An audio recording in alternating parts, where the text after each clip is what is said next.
കൂട്ടാൻ്റെ വീട്ടിലോട്ട് വന്നിരിക്കുകയാണ്. അപ്പോൾ ഇവനൊരു ഹിഡൻ ടാലന്റ് ഉണ്ട്. അവൻ്റെ മുഖം കാണിക്കാൻ മടിയാണ്. അതാണ് അവനെ ഉൾപ്പെടുത്താത്തത്. എന്താന്ന് കാണിച്ചു തരാം. അതാണ് അവൻ്റെ ഹിഡൻ ടാലന്റ് ഒളിപ്പിച്ചിരിക്കുന്ന ബുക്ക്.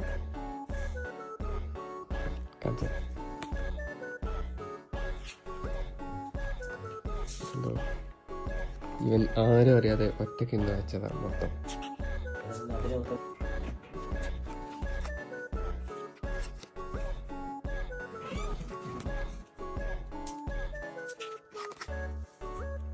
ഇതൊക്കെ കംപ്ലീറ്റ് ആക്കത്ത് ഈ പിക്ചർ.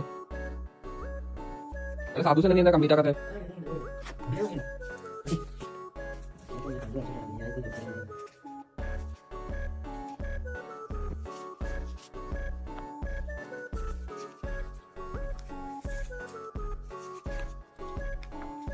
Gracias.